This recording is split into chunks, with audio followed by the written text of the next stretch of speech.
Today, we are talking about how to replace a 3-inch canister style flush valve on a toilet.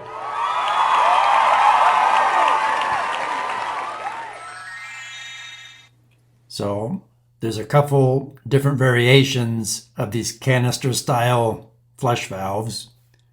This one here is for a 2-piece toilet for a Glacier Bay toilet. This kit you can buy at Home Depot for $32.08 as of November of 2022. It's an adjustable flush, dual flush, so you get the half flush for liquids and a full flush for solids. And you'll note a canister style flush valve does not have the traditional little rubber flapper that most folks are familiar with. Wow.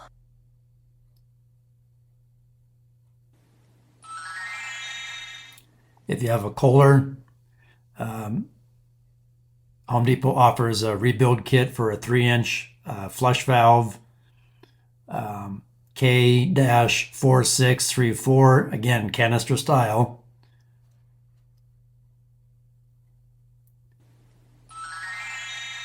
Now, something to keep in mind, when you replace these 3-inch canister style flush valves,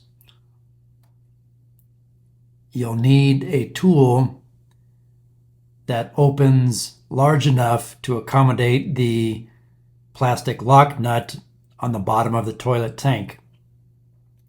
I use channel locks number 460, model 460.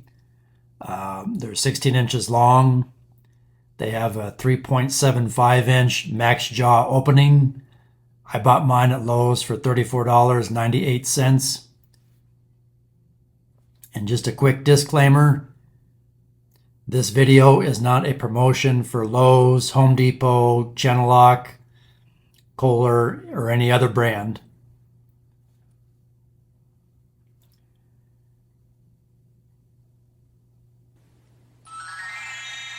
Now, another option to tighten and loosen that plastic hex nut on the bottom of your toilet tank. On eBay, I found this wrench for that toilet flush valve nut for $6, $5.62 standard shipping. So this could be another option for you. That's obviously a little bit cheaper than buying the channel locks. I bought the channel locks because I can utilize those for other plumbing projects at my work. But the choice is yours. And keep in mind, even if you don't have a canister style flush valve on your toilet, if you got the standard sort of more popular flapper type flush valve and it's 3-inch, you'll still need those larger channel locks or that wrench to take off that large plastic nut on the bottom of the toilet tank if you have to replace this whole assembly and you can't just replace the flapper. Sometimes you can get lucky and just replace that flapper and leave the overflow the overflow tube in place and leave the tank in place. If your seals aren't leaking and just the flapper needs to be replaced. And these are $13.95 at Home Depot, these 3-inch universal kits.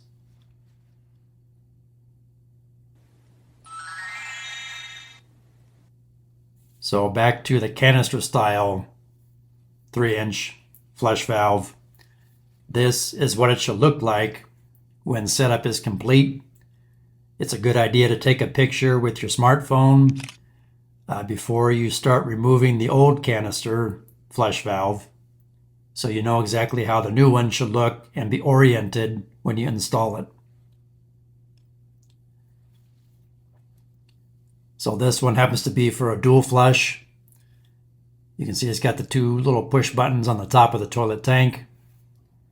But essentially the process is similar. No matter what style or make or model you have, you're going to shut the water off to the toilet first. You're going to flush the toilet and get as much water out of the tank as you can. You can then unscrew the fill valve nut on the bottom of the toilet tank and drain the residual water into a bucket. You can then use some old rags, an old towel, an old sponge to soak up the remainder of the water in the toilet tank. You would then loosen the 2 brass or stainless steel flathead large screws in the bottom of the toilet tank that attach it to the toilet bowl. And you can either loosen the nuts underneath or the screws from on top, depending on what works best for your situation. You then remove the toilet tank from the bowl, remove the old canister flush valve, install the new one. Make sure that you install the tank to bowl gasket. That's important. And then again, use new mounting hardware to attach the toilet tank to the bowl. Make sure your overflow tube is cut to the proper height. If you're replacing your fill valve at the same time, make sure the fill valve is adjusted to the proper height and oriented properly. Make sure your button rods are cut to the proper length. If they're too long, it'll cause the toilet to run. If they're cut too short, it won't flush properly or flush all the way or at all. So there again, reference the way it was installed previously, your old flush valve.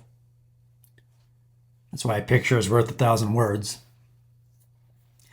And finally, on these canisters, you'll see in the front there is an adjustment window on these particular models where you can adjust between the half flush and full flush to optimize your flushing characteristics of your toilet.